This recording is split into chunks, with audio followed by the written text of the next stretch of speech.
المعركة الباردة بين التطرف والاعتدال في البحر الأبيض المتوسط.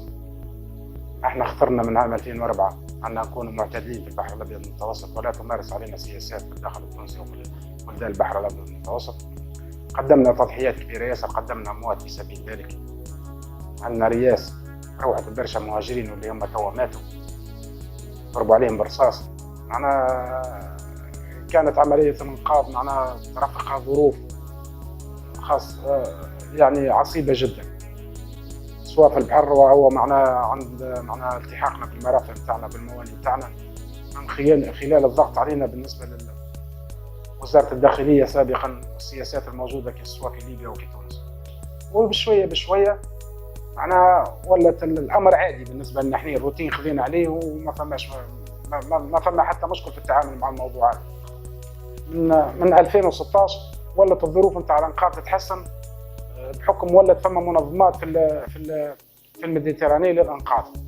ولا وقت لنا معنا في وقت معناها نخرجوا باش نصيدوا نلقوا المهاجرين وقعدة المهاجرين معناها يتوافدوا، وجيست احنا بدينا نعملوا كان لابيل هكا ونقعدوا معناها نستناو حتى اللي تجي معناها سفينه في الاغاثه. وفي كل مره ما كانوش يبطوا معناها وقت اللي تعمل لابيل 30 دقيقه ساعه ونص تجي الطياره يجي مركب الانقاذ يهزوا المهاجرين ونمشوا احنا نخدموا على روحنا الى حدود معناها 2017 اخر 2017 معناها كنا مرتاحين خلال عام ونص ما صارش علينا ضغط. وبعدين توا رجعت من خلال معناها اجلاء كل المراكب نتاع الاغاثه بسياسه معينه.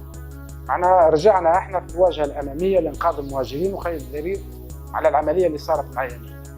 من الاول خرجنا من هنا برج رزيز، الفلوكه كانت على البر بدون وفاء ولا شيء.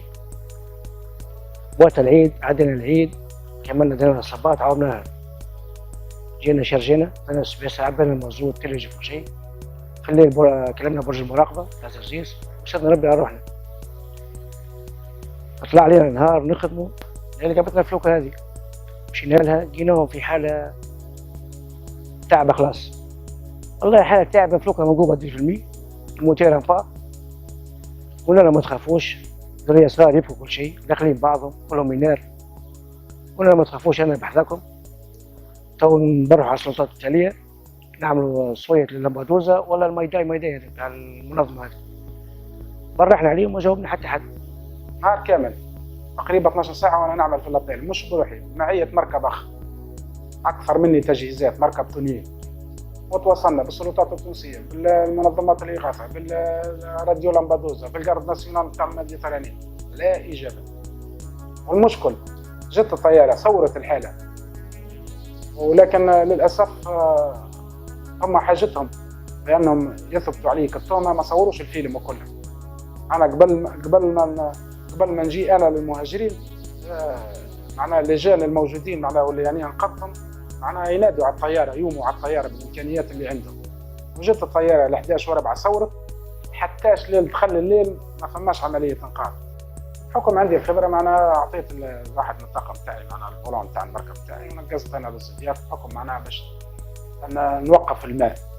وعمليه توقيف الماء طلبت مني وقت يجي 2.5 ساعة بحكم لازمك تعمل بريمير بوش، ديزيام بوش، تروازيام بوش، ولازم يكون البلاصه شايحه باش يشد ما يدخلش ماء. جينا هذا جيل السكادر كل شيء. كلمتهم انا قلت لهم مشينا هناك. قال لي 3 مرات قال لي فيرما لا ماكينه يسكتوا الماكينه. قلت علاش تكتفى الماكينه؟ قال لي ما عندي حتى دواء معاكم سكتوا الماكينه. سكتنا. بعد ما جابوا المهاجرين قال لي تفضل خش. قلت له تفضل خش، المشكل هكا. ودت الفترة السوداء احتجازنا في لامبادوزا معناها في ظروف خايبة. هي الحاجة الخايبة أن الرئيس بتاعنا ياكل في الحرب باش بتاع مسلانة كل شيء، الدواء بتاعها ايش ولا في اللبوبالة. الراجل مسلانة واجه كل شيء. ما حققوش معانا، ما استجوبناش، ما جابولناش شكون يعمل تراديكسيون، ما جابوا حتى شيء. كتبوا واش يحبوا هما ونشوف. ولو تشوفوا انتم حتى البلاغ اللي ظهر الأول بالإعلام نتاعهم وجابوا الإعلام القبض على مهرب ب 15 سنة سجن هاك على ضوء التحقيق اللي هم عملوه. بعدين في الليل حولونا على جريجانتو للسجن. راقلوا دوسيات كل شيء وقلنا صحوا عليهم.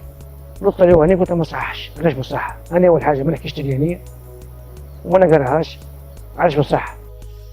عدينا الفترة الأسبوع الأول كان عصيب جدا معناها بحكم معناها الأهل ما يدروش علينا وين، القنصل ما يدريش علينا وين، الأخوة ما يدروش علينا وين، فهمت؟ طريقتنا احنا الخاصة قدرنا نوصل ميساج هنا لتونس اللي معناها عبر الأخوين الموجودين في السجن الموجودين قدامنا واللي هم عندهم تليفونات أن يبلغوا الجهات المعنية ويبلغوا أهالينا اللي احنا رانا موجودين في سجن جريجانتو. من وقتها هي راه باش علمي. والحمد لله بدت الناس الموجودة عندنا في فرنسا جتنا للسجن زي خويا زي ولد عمك سالم، زي الأخويا الآخرين زاد كيف. وبدينا الاتصال بالأفوكا. طلب المحامي هو الرسول قال له باش نهز حاجتي بالراس، مشينا فلوكا مبلشينا في يديه بالمينوت ومدير له كابل حديد في يد العون وفي يد هو المربوط هذا اللي معنا 65 حشاك يقوضوا فيه كيف يقوضوا فيه شاف كل شيء والله بالرسمي. منين عينونا هما زلزل طلب المحامي عينونا نهار الاثنين مشينا المحامية الحكومة على الجيج وكل شيء ارتاحوا 3 وربحة بعد اللي عينونا خميس وجمعة. الجيج دير الكلام الضارب تاع الكلام لامبادوزا واقوالنا حني موش مقابل بعضها تقول لامبادوزا تقول قول الحاكم تاعها وحنا نقولوا قول. طلبنا إعادة تحقيق في باليرمو، المحققون اللي حضروا معنا راهو اللي ما عندهمش بريف معناها باش يخلوا الإنسان هذا في السجن. ما فماش علاش هاك علاش اطلق سراحنا.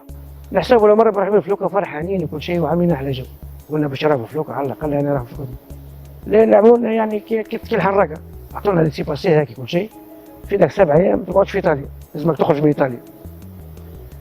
منين سي سبس الدين حكي معاه كل شيء قال له يا أخي فلوك كيفاش؟ قال له نظر المحامي قال له يا سبس الدين راه فلوكا مازال راهو زلزتها بروحها. ما نعرفوش التو حسب القانون الإيطالي وحسب تواصلنا مع هيئة الدفاع أنا معناها نجموا نعرفوا شنو هي الطريقة اللي تم إطلاق سراحنا بها. هل ترى هو إطلاق مؤقت على ذمة التحقيق؟